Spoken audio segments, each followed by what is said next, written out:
बिस्मिल्लाहिर्रहमानिर्रहीम। अस्सलामुअलैकुम। कैसे हैं मेरे व्यूवर्स। दोस्तों, आज मेरी माँ की किचन में बन रही हैं करारी चिकन पोटली। तो आइए करारी चिकन पोटली के अज़ा नोट करते हैं। देखिए व्यूवर्स, इसके लिए 250 ग्राम मैंने उबली हुई श्रेडेड चिकन ली है। इसको मैंने उबाल कर रेशा रेशा कर लिया। 3 से 4 मीडियम साइज़ के आलूओं को मैंने उबाल कर मैश कर लिया है। और 4 से 5 हरी प्याज मैंने ली हैं और हाथ की ताज़ा कुटी काली मिर्च और चिकन पाउडर। तो मैं डालती जाती हूँ और आपको बताती हूँ। ये 1 पाव के करीब है मेरी श्रेडेड चिकन है। इसको मैंने आधा टीस्पून नमक डालकर उबाल कर रेशा कर लिया था। इसके अलावा देखें 4 से 5 मैंने बारीक कटी हुई हरी प्याज ली हैं। इसको भी मैंने कटिंग बोर्ड पर काट लिया था। और ये मेरे मीडियम साइज़ के 3 से 4 आलू उबाल कर मैंने इनको मैश कर लिया है। और ये देखें हाथ की कुटी हुई ताज़ा काली मिर्चों को लेके मैंने कूटा है। हावन दस्ते में 1 टेबल स्पून ये डालनी है आपने और 1 टीस्पून आपने चिकन पाउडर डालना है। चिकन पाउडर में भी नमक होता है, तो नमक जो इसमें डलेगा वो बहुत एहतियात से आपने डालना है। इसके अलावा मेरे जो स्पेशल इंग्रेडिएंट हैं इसमें, ये देखें 2 टेबल स्पून हम इसमें डालेंगे चिली सॉस के। इसको ये बड़ा मज़ेदार सा इसमें चटखारे वाला टेस्ट लेकर आएगा चिली सॉस हमारा। ये देखें 2 टेबल स्पून मैं इसमें चिली सॉस के डाल रही हूँ। आपने रेशो का ख़ास ख्याल रखना है। बिल्कुल बैलेंस जायके से बड़ी मज़ेदार वाली चिकन पोटली रेडी होती है। और 2 टेबल स्पून मैं इसमें डालूँगी सोया सॉस के। तो वही मैं आपको कह रही थी कि चिकन पाउडर और सोया सॉस में क्योंकि ऑलरेडी नमक होता है, तो और अब जो चिकन मैंने उबाल कर उसको रेशा किया है उसमें भी मैंने आधा टीस्पून नमक डाल दिया था। तो हम नमक में इसमें एक्स्ट्रा नमक मैंने नहीं डाला है। देखें 2 टेबल स्पून चिली सॉस और 2 टेबल स्पून सोया सॉस डालकर मैं तमाम अज़्ज़ा को अच्छे से मिक्स करूँगी, फिर आपको बताती हूँ। देखिए व्यूअर्स, अब 15 मिनट के लिए मैं इसको फ्रिज में रख रही हूँ। तमाम अज़्ज़ा को मैंने मिक्स कर लिया है और जब तक हम इसकी डो तैयार करते हैं। देखिए व्यूअर्स, 1 कप मैदा मैंने इसमें डाल दिया है और 1 कप मैदा मैं आपके सामने इसमें डाल रही हूँ। और इसके भी वही तरीका है जो मैंने समोसे की डो में आपको बताया था, वही अज़्ज़ा इसमें डालेंगे। और देखिए मैं आपके सामने क्या डाल रही हूँ। इसमें 2 कप मैंने मैदा डाला है और 3 टेबल स्पून रनिंग कंसिस्टेंसी में मैं इसमें घी डाल रही हूँ। अब घी डालते वक्त आपने ये मैं आपको बताऊँगी ट्रिक के। देखें 3 टेबल स्पून मैंने इसमें रनिंग कंसिस्टेंसी में घी डाला है। अगर आपका घी गाढ़ा है तो आप 2.5 टेबल स्पून इसमें डाल सकते हैं। और अंदाजे से मैं इसमें नमक डालूँगी। अजवाइन मैं इसमें नहीं डाल रही। समोसे की डो में मैंने अजवाइन डाली थी। अगर आपको मेरी समोसे की जो डो की रेसिपी है मैं उसका लिंक डिस्क्रिप्शन में आपको दे दूँगी। देखें नमक, घी और मैदा, इन तमाम अज़्ज़ा को मैं मिक्स करूँगी। और एक और अज़्ज़ा मुझे इसमें डालना है, वो भी मैं डालती हूँ। तमाम अज़्ज़ा को मिक्स करेंगे हम। और एक इसकी ख़ास ट्रिक होती है, जिस तरह हम समोसे की डो में मैंने आपको बताया था कि तमाम अज़्ज़ा को हम अच्छे से मिक्स करके मुट्ठी बना के देखते हैं। अगर उसमें क्रैक आ रहे होते हैं तो हमें मज़ीद घी की ज़रूरत होती है। देखें इसमें क्रैक आ रहे हैं और मेरी जो बंच हाथ में वो सही से बन नहीं पा रहा है, तो इसका मतलब है मुझे इसमें 1 टेबल स्पून घी और डालना है। तो देखें मैं इसमें 1 टेबल स्पून घी और डालूँगी। क्रैक हो रही है ना, नहीं बन पा रही, तो अब इसमें मैं 1 टेबल स्पून घी और डालूँगी। इस तरीके से आप अच्छे से अंदाज़ा कर सकते हैं कि जब आपको ये लगे कि हाँ आपकी तमाम आटा अच्छे से यकजान हो रहा है और एक मुट्ठी सी बन रही है आपके हाथों से, तो फिर इसका मतलब है कि घी आपके मैदे में इनफ है। तो फिर आप वहीं पर स्टॉप करके इसको, ये देखें मेरा 1/8 टीस्पून है ये। तकरीबन 2 मोटी वाली चुटकी आप ले लें सोडे की। अगर आपके पास ये स्पून ना हो तो आप मोटी वाली 2 चुटकी सोडे की ले लें, मीठा सोडा जो हम पकौड़ा में डालते हैं। हम तमाम अज़्ज़ों को मिक्स करेंगे और इसका नॉर्मल आटे से हम थोड़ा टाइट इसका हम डो बना लेंगे।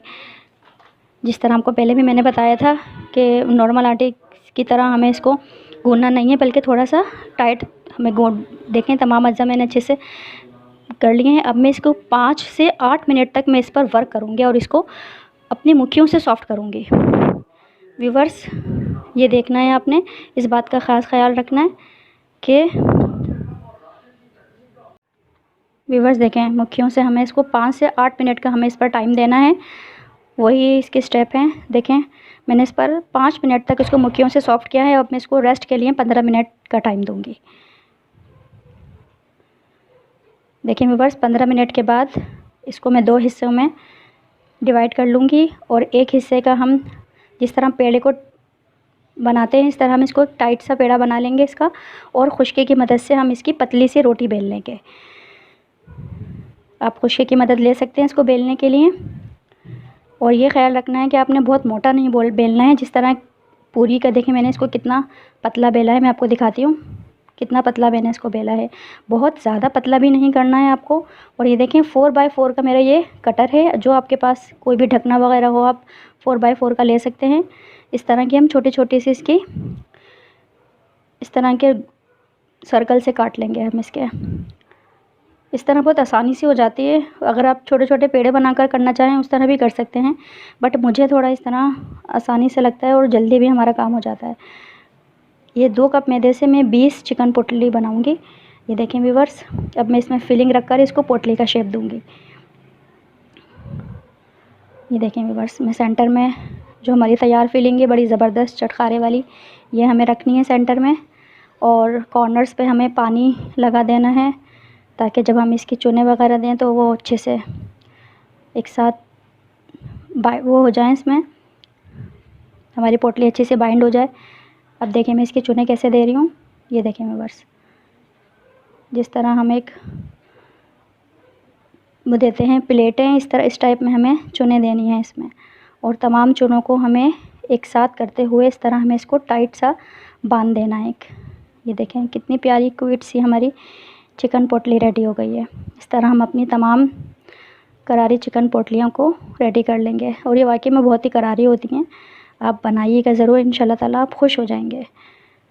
ये देखें इस तरह के हमें हाथ से चुने देनी है। बहुत मोटा हमें नहीं बेलना है, वरना हमारी ये बहुत क्रिस्पी नहीं रहेंगी फिर ना हमारी ये चिकन पोटलियाँ। देखें मैंने ये इस तरह आपको एक दफ़ा और दिखाती हूँ। फिलिंग आपके ऊपर है, आप कितनी जितना आप हैंडल कर सके इतनी आप फिलिंग रख लें। मुझे तो फिलिंग थोड़ी ज़्यादा ही पसंद है, तो मैं 1 टेबल स्पून से 1.5 टेबल स्पून में इसमें रखी है मैंने। आप अपने हिसाब से इसमें फिलिंग रखिएगा। ये देखें इस तरह तमाम चुनों को सेट करके आपने इस तरह नीचे से इसको दबा देना है। हल्का सा प्रेस करिएगा हल्के हाथ से। ये देखें व्यूअर्स कितनी प्यारी हमारी चिकन पोटली रेडी हो गई है। इस तरह मैं सारी चिकन पोटलियाँ रेडी कर लेती हूँ। देखें ये मेरी तमाम चिकन पोटली रेडी हो गई हैं। और 2 कप मैदा मैंने आपके सामने लिया था और मैं 2 कप मैदे से मेरी 20 पोटलियाँ रेडी हो गई हैं। कितनी प्यारी लग रही हैं। और जब मैं इनको फ्राई करूँगी तो फिर इन पे जो गोल्डन कलर आएगा वो भी आप देखिएगा। चलिए अब इनको फ्राई करने चलते हैं।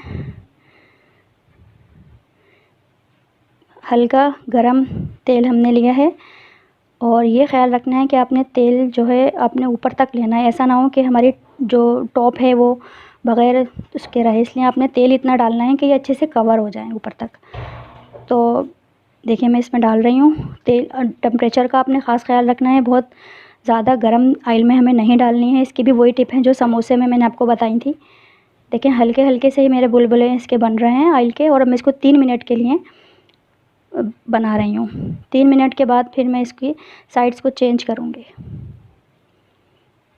देखिए व्यूअर्स 3 मिनट तक मैंने इसको बिल्कुल भी टच नहीं किया है। ये खुद ही थोड़ी ऑयल में जाके ये थोड़ी सेटअप हो गई हैं। अब मैं इनको 3 से 4 मिनट मज़ीद ओवरऑल हिलाती जाऊँगी और मैं इनको कलर देती जाऊँगी। आपने ट्राई ज़रूर करना है मेरी रेसिपीज़। अगर आपको अच्छी लगती हैं तो आप मेरे चैनल को सब्सक्राइब भी कीजिएगा। देखें व्यूअर्स इस पर अच्छा सा हल्का सा गोल्डन कलर आना शुरू हो गया है और मैं इसको अच्छा सा गोल्डन कलर दूंगी और फिर लास्ट में मैं इसको तेज़ आंच पर करूँगी। देखें आपने आंच का ख्याल फ्राई करते हुए आपने ये देखना होता है कि शुरू में आप हल्का ही रखना है, क्योंकि हाँ ताकि हमारे अंदर और बाहर अच्छे से ये सिंक जाए। लास्ट में हम इनको तेज़ आंच पर फ्राई करेंगे तो इनका जो एक्सेस ऑयल होता है वो भी निकल जाता है और अच्छा सा कलर भी आ जाता है। वो तमाम ये सारी बातें मैं आपको फ्राइंग करते हुए ये सब टिप्स मैंने आपको पहले भी दी हैं, तो प्लीज़ मेरी टिप्स को फॉलो कीजिएगा। उससे आप एक्यूरेट बना सकते हैं जो भी मेरी रेसिपी होती है।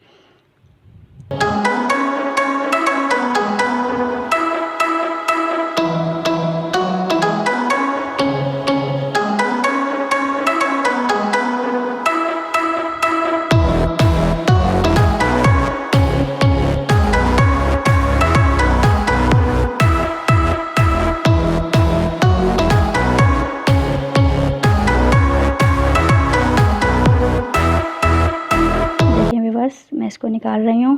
कितना प्यारा गोल्डन सा कलर आ गया है और आप खुश हो जाएंगे। आप बनानी ज़रूर है आपको ये पोटलियाँ। रमज़ान में तो ये इफ्तार में तो ये वाकई दस्तरखान की शान दुबाला कर देंगी। ये इतनी प्यारी सी करारी चिकन पोटली।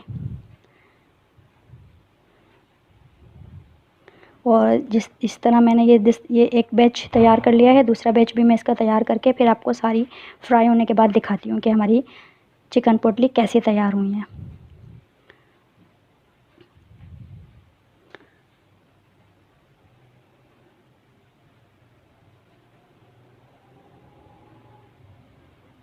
देखें व्यूवर्स, मैंने तमाम चिकन पोटलियों को तैयार कर लिया है फ्राई करके और ये बहुत मज़ेदार बनी है। और आप ये ज़रूर बनाइएगा। बच्चे तो बहुत दीवाने हो जाते हैं ये चिकन पोटली। अगर आपने एक दफ़ा बना ली ना तो आप यकीन माने बच्चे आपसे दोबारा फरमाइश करेंगे इसे बनाने की। और जो मेरी रेशो से बनाएंगे तो ये बिल्कुल भी ऑयली नहीं है। आप यकीन करें, मैं आपको खोल के भी दिखाऊंगी, ये बिल्कुल भी ऑयली नहीं है और बहुत करारी और क्रिस्पी तैयार हुई हैं। और इसकी जो ये चुने आप देख रहे हैं कितना प्यारी इस पर कलर आया है। तो फ्राइंग करते वक्त भी आपने तमाम इंस्ट्रक्शन जो मैंने आपको बताई हैं वो फॉलो करनी है। शुरू में अपने हल्की आंचें रखनी है। देखिए मैं आपको ये खोल कर भी दिखाती हूँ। देखें व्यूअर्स, इसमें काली मिर्चों की, हरी प्याज की और ये चिकन की जो खुशबू है ये वाकई बहुत मज़ेदार है। आपने मेरी तमाम रेसिपीज़ को ज़रूर ट्राई करना है। मेरे चैनल मेरी माँ के खानों को सब्सक्राइब करें, लाइक और शेयर भी ज़रूर करें और मुझे दुआओं में याद रखिएगा।